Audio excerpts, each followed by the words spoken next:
Hello everyone, প্রত্যেককে আমার আনন্দিত জয়গুরু। আশা করি তোমরা ঠাকুরের দয়ায় বেশ ভালোই আছো। গুড মর্নিং সবাইকে। আমিও ঠাকুরের দয়ায় বেশ ভালোই আছি। এই দেখো সকালবেলা তোমাদের ঠাকুরকে দর্শন করালাম।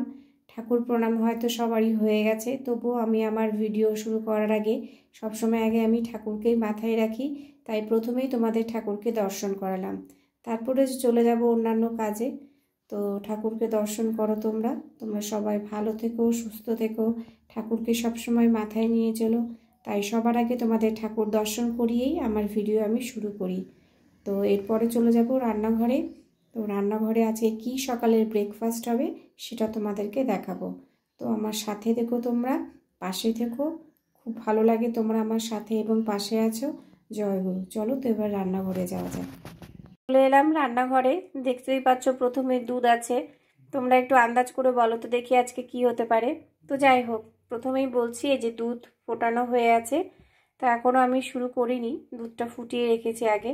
আর এই যে দেখো এখানে কাজু কিশমিশ নিয়ে নিচ্ছি, এটাকে প্রথমে একটু ভেজে নেব।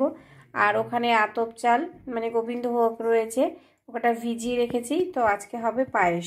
প্রথমে আগে কাজু কিশমিশটাকে একটু ভেজে নেব, তারপরে আস্তে আস্তে পায়েসটা করব। তো তোমরা থাকো সাথে, দেখো আমি কিভাবে আজকে পায়েসটা করছি। দেখো যে কাজু কিশমিশগুলোকে আমি প্রথমে একটু ভেজে নিচ্ছি, তোমাদের দেখাই আস্তে আস্তে ভাজা হচ্ছে।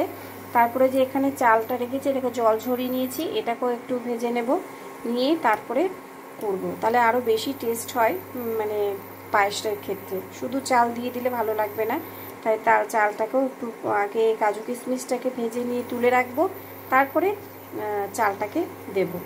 তো দেখো কি করে করা হয়। দেখো কাজু কিশমিশগুলোকে ভাজা হয়ে গেছে, আর এখানে চালটাকে আমি একটু ভেজে নিচ্ছি, তারপরে দুধটা বসিয়ে দেবো।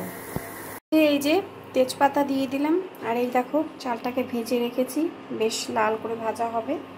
তারপরে এই যে দুধে তেজপাতাটা দিয়ে দুধটাকে ভালো করে ফোটাতে হবে। যত ঘন হবে পায়েসটা তত বেশি টেস্টি হবে। তো যাই হোক, দেখো করছি। দেখো দুধটা কেমন ফুটছে, চালগুলো দিয়ে দিয়েছি।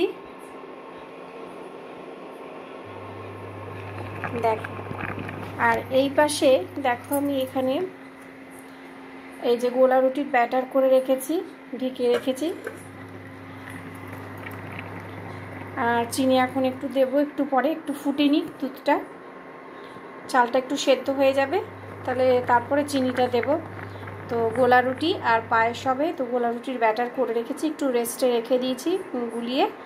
তো পায়েসটা হয়ে গেলেই তারপরে আবার গোলা রুটিটা করব।